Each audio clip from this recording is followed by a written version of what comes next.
Hi guys, welcome to another episode of Hardwork, Bad Decisions. The good, the bad, the ugly. Let's talk about it.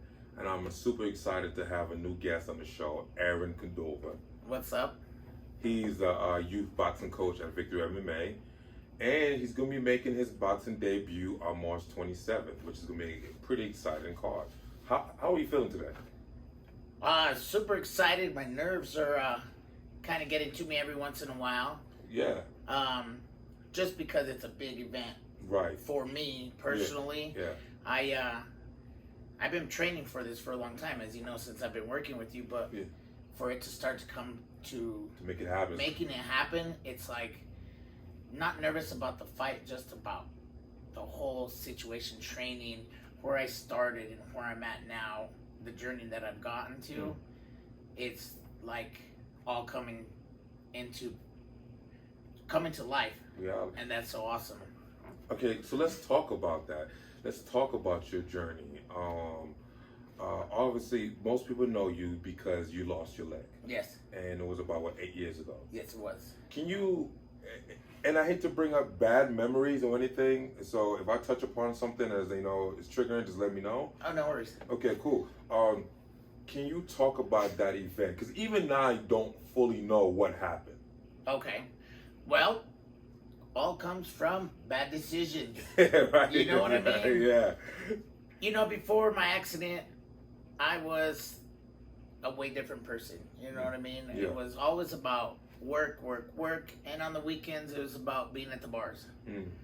So, on the day of my accident, and it's funny because I tell my brother all the time, people make the biggest deal to make a decision where to eat dinner. Yeah. But I made a decision that changed my life forever in a matter of a second.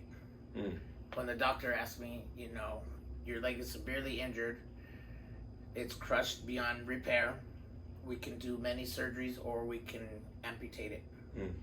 And I made the decision within a matter of 30 seconds that changed my life. But it changed it for the best. So you made it, at that moment you said cut it. But I actually want to talk about, once again, I'm sorry for bringing up bad memories. Yeah. What was the accident? So I was working right here behind Memorial Park. We were doing replacing a water line, and I was crushed by an excavator, which is a track machine. It has tracks just like a tank. Yeah. I got pushed by a piece of pipe, and when I got pushed, I got stepped back, and the machine was tracking to the left at the same time, and the tracks actually sucked my foot in. Jesus. So I was crushed by that. By the time the operator seen it, what had happened, he panicked and kind of backed over me again. So I was like, my bad, oops, let's do it again. He was like, let me make sure you really good. Yeah, like, let's really do it. Yeah. So it was like, but people asked me, I bet that hurts, but it didn't hurt.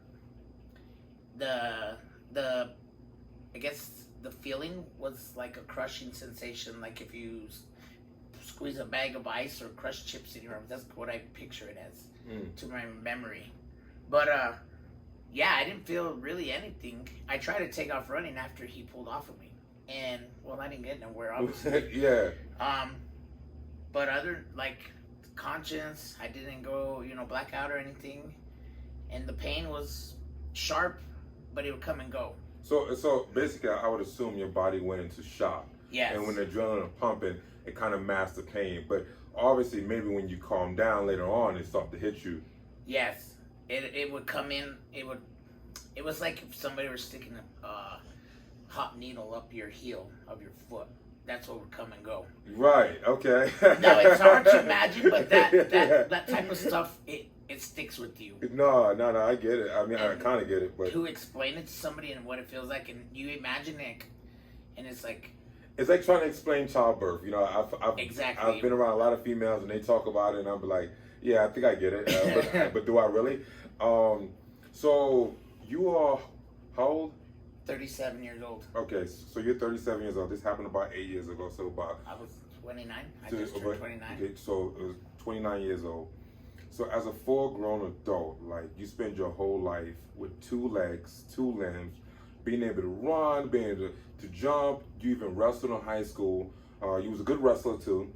And now you only have one leg. And like you said earlier, you made that decision to cut the leg off because you didn't, I'm assuming, you didn't want like a deformed leg or something crazy. Yeah, I guess at the moment it was like, the way they explain it is you'll be going through multiple surgeries and there's no guarantee we'll save it.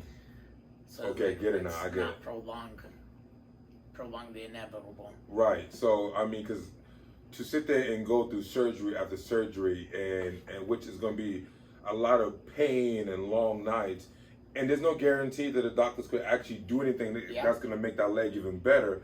So you said right then and there, cut it. I'm starting over, one leg, and I'm gonna go live my life.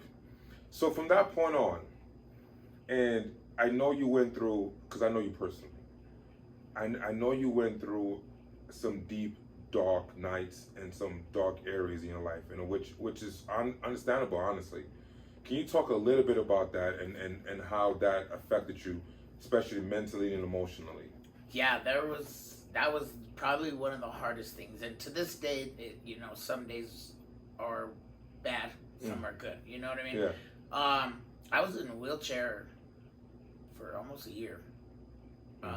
Limited mobility, bedridden for 3 months in the hospital. So I had amazing support in the hospital. I had friends that would come and have lunch with me every day and make sure I was doing good. So that really kept my spirits up. But as hard-headed as I am, I wanted to be on my own right away. So once I got the first opportunity to be on my own, there were dark nights where just depression kicks in the most, because when you lose a limb and you have to depend on somebody for the simplest of things to do, such as getting you a glass of water or something, as a man, it makes you feel very worthless. It takes your manhood, it takes your whole just meaning and point of living, just takes it away from you. You just feel like you're burdening people and you're just in the way. So being that you going from being a fully capable human being, man, to being someone that was disabled and had to rely on people, it really did affect you, and it made you feel like, just like you said, you was a burden. Yes. On everybody, but you did say you had a great support group. Yes, I did. I'm amazing. Which is awesome. How did you get past that feeling of like being a burden to everybody? I basically figured out ways to do certain things. Relearning stuff, Basically relearn how to walk. By the time I was in my first prosthetic, I had gained. I was 240 when I got my first prosthetic, like from 175, 180 pounds average. And you weigh how much now? 145. Okay. So I basically just had to really dig deep and get that tough love from my family. Like, hey, you are stronger than this. You can do this. And just had to crawl out of that dark hole with everything I have to be what I'm supposed to be doing. And that's when I got into boxing. Yeah, so what brought you into boxing? So when I got into my prosthetic, I was having a lot of issues with the fitment and how it felt. It was very uncomfortable. My prosthetist at the time, he said, a good thing for balance and regaining the confidence in your step and your walk on the prosthetic foot, he said, start doing boxing. Interesting. Okay. And I had a family so friend. So basically, everybody that has a prosthetic leg, we recommend boxing? Highly recommend boxing. Okay. Highly recommend acro yoga. Acro yoga? Yes. Any type of yoga. Those have been one of the 3 things that we've done that have really helped out with my balance and better for my gait with the prosthetic. Right. Okay, your gait. Surprisingly, it is crazy how certain things you don't realize how your body mechanic works till you actually do them. Right. So now you got into boxing and you fell in love with it, right? And you have always been a big inspiration here at the gym at Victory MMA because I tell people all the time, like especially the youth, the kids, like, hey, you see a man who lost his leg, and he's still here training and pushing harder than most people with 2 legs. At the end of the day, there's no excuse. If you have a dream, Right. if you have an aspiration, go get it. There's no excuse. Do you think that you've been a good inspiration for everybody? Because I know that you have been, but I wonder, how do you feel here in this gym? I do, and a lot of my kids, you know, they always tell me like, you know, you're crazy, coach. You do all this with your robot leg, you know, stuff like that. You say that kids are. They full honesty, you know. Yeah. Kids, they're gonna tell you the truth no matter what. So, Yeah.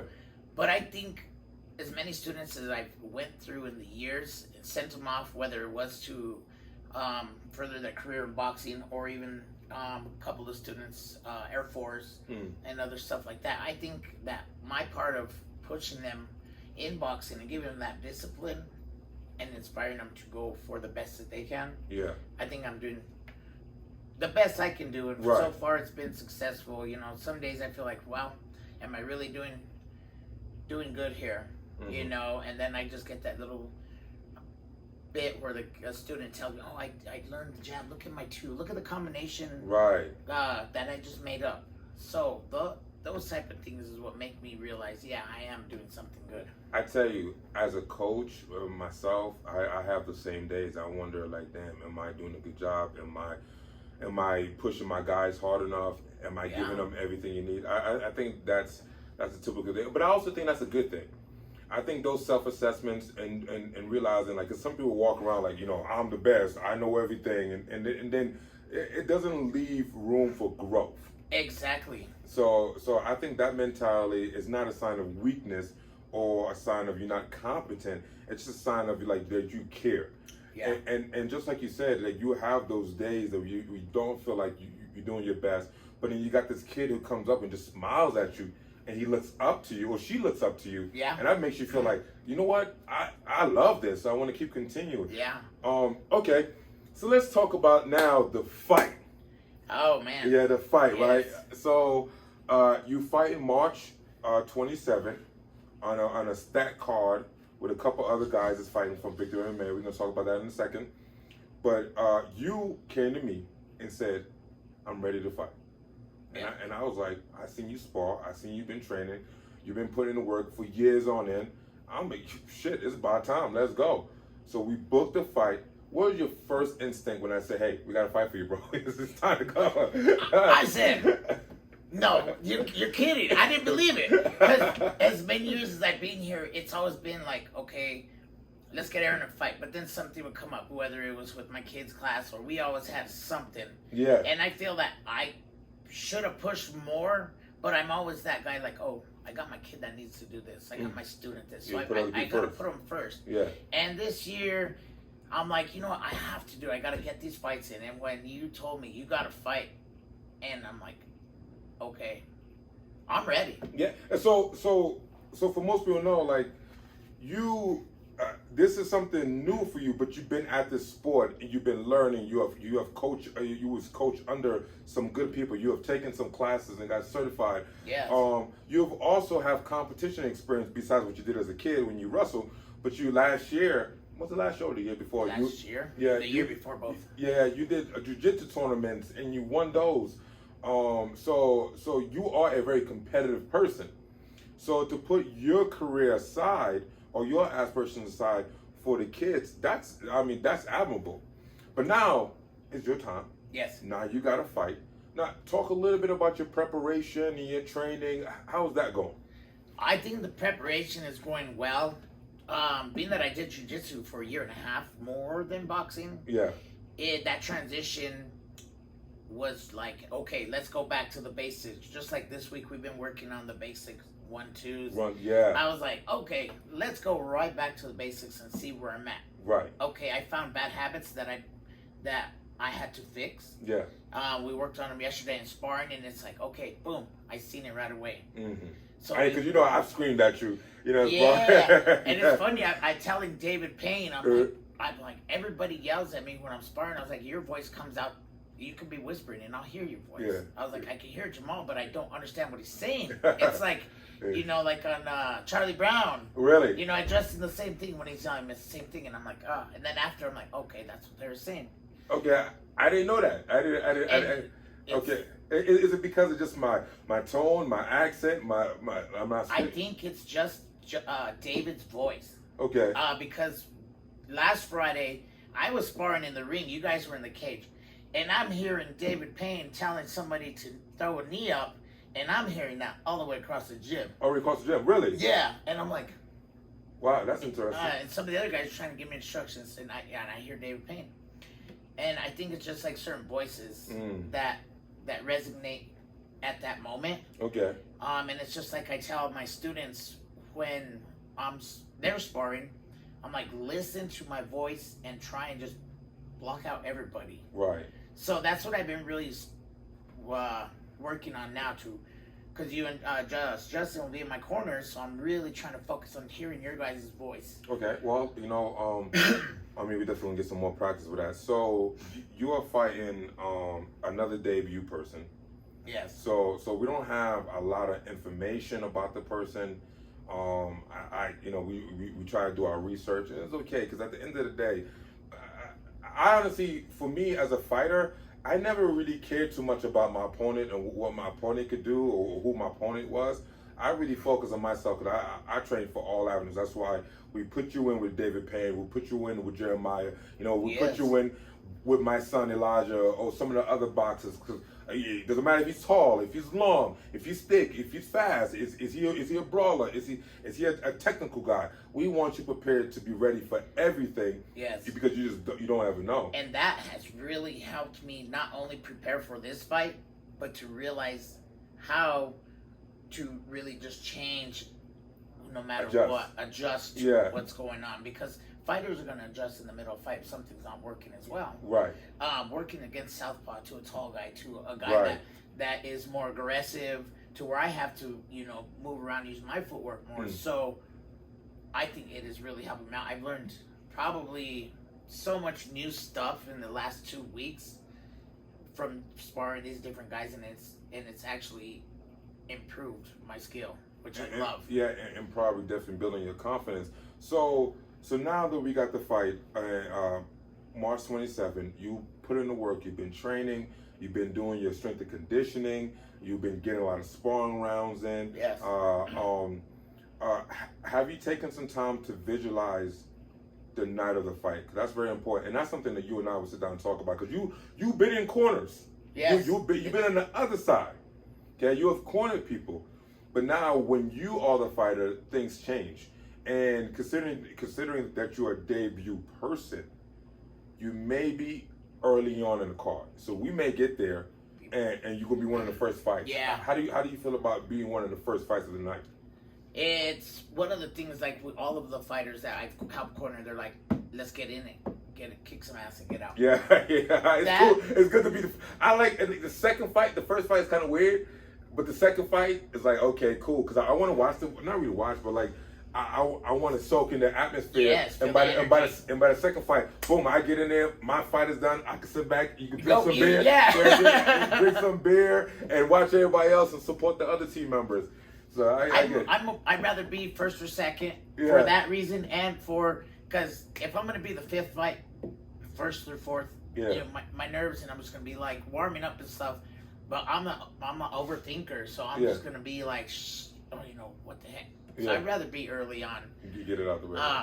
And every night, you know, once I, you know, get my cool down, get home, get in the shower, I just picture like, okay, what are we gonna do when we warm up? Am I wrapping my hands? I just picture all of that happening. And that's important to get the night of the fight situated in your mind and understand, you know, going from wrapping your hands, you know, going from warming up and hitting mitts. You know, even walking out when the guy comes to you and you say, Aaron, you up next. All right, you ready? Let's walk out. Your music playing. Yes. You putting Vaseline on your face. You walk, and it's funny because it's going to be a boxing fight, but it's going to be a boxing fight inside of a cage. That has been a very, very big change for my training. You're right. You know? Right. So now you're going to be sitting in the cage. The referee's going to be, the announcer's going to be in the blue corner, and you're sitting there like, come on, guys, stop talking. I'm ready to fight. Yeah. all those things you have to visualize so you're Okay. mentally prepared so you don't, like you said, overthink. Exactly. Right? So now you are fighting. We got 3 other guys fighting. One of them being my son, Dylan. He's the main event. We got another guy, Dan. How do you feel about fighting on the night that like so many other guys fighting? And the truth is, because you debut, you may be setting the tone for everybody else. Yes, and that part, it's like, you know, you want to start the first win, get the second win for all the other fighters, build that momentum up. Right. Training with all of them, it's like you can see how hungry we all are for this win. Right. And with Dylan, like being in his corner, I think I got my memory when I first started back here 2 years ago. Yeah.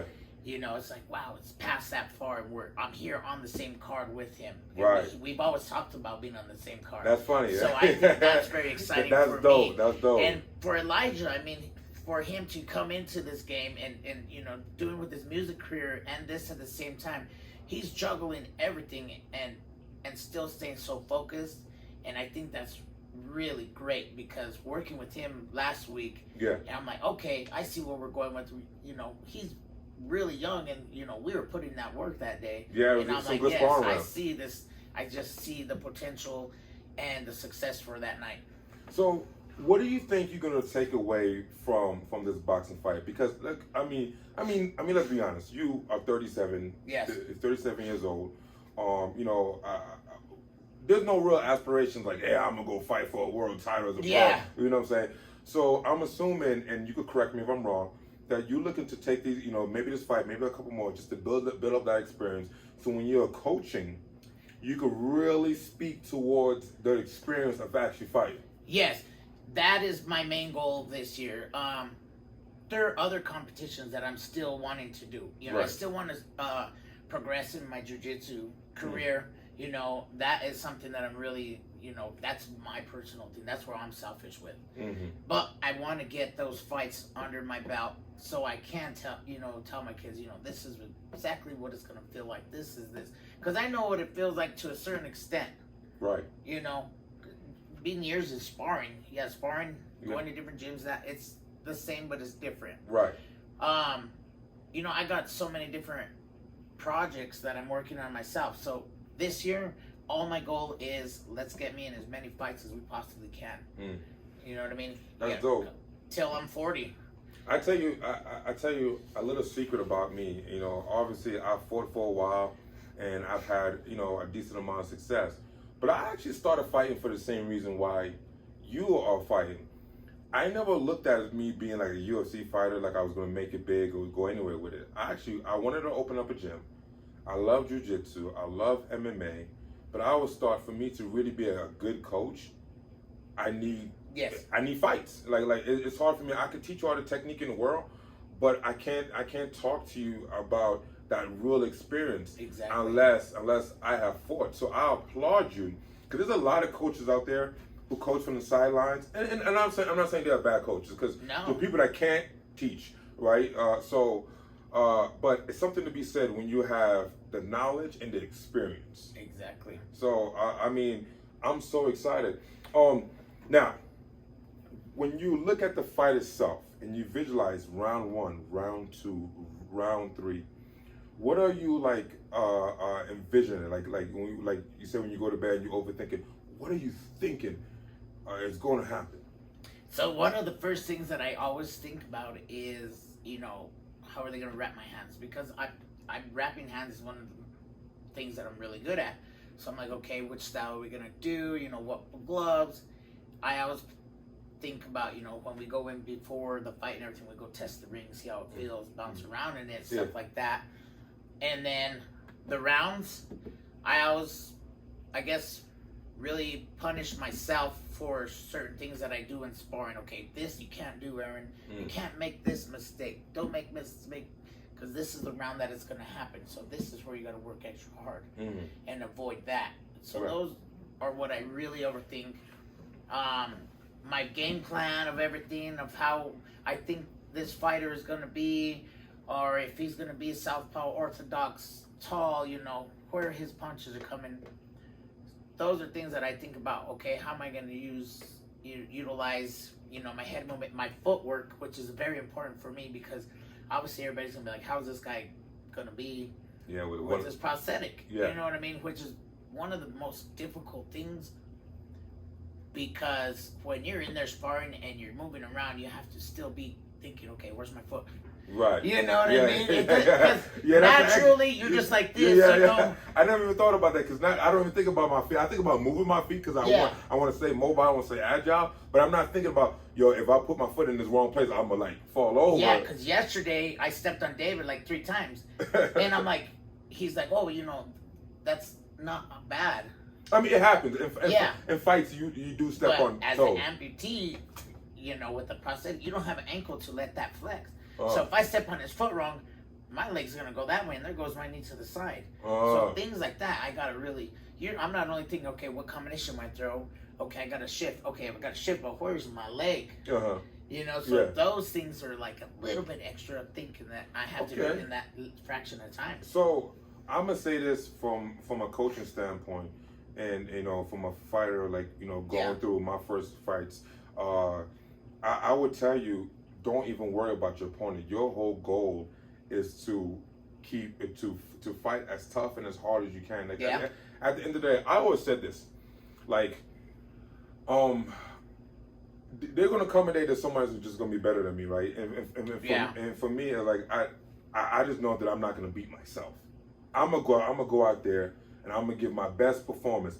And what I would like you to do, especially when you're fighting someone new, is for each round, from each second, each minute of the round, you are collecting information. Because this guy, we can't find information just like he can't find information from you. I mean, there's probably some YouTube clips you could, Instagram clips you can see of you. Yeah. But not real sparring.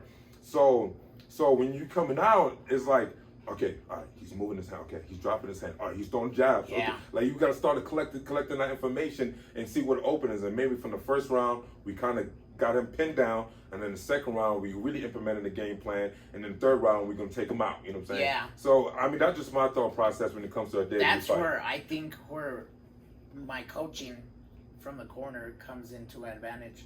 Because I see that when my fighters are in right. I'm like, hey, they're throwing a jab, and when they're doing this, they're dropping their 2. Dominating on that. So I think that's something that will help me to be able to read them within the first half of the first round. Man, that's dope. That's dope. I mean, because you do become a better fighter when you coach. You know what I'm saying? So that experience to be able to break down a round, even when you are the person in the round, is going to pay off dividends because you're going to start to analyze things and see the openings. Yes. And I tell you, Aaron, you are a tough person, and I'm so excited for you, and I'm so confident for you. I'm really happy to have this opportunity to talk to you and learn a little bit about your past and the things you have done and been through. With that said, that's all I have, brother.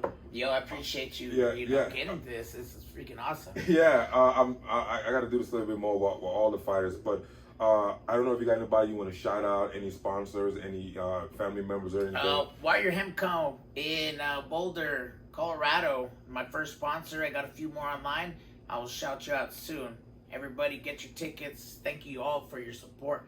Thanks, Coach Gilbert, for your support and having confidence in giving me this fight. I appreciate everything you've done for me and allowing me to be part of this gym. Of course, man. I appreciate you, man. Thank you for everything you do for the gym and you do for the kids.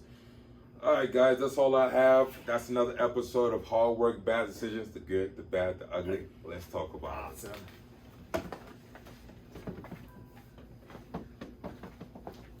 Oh, that wasn't too bad. No.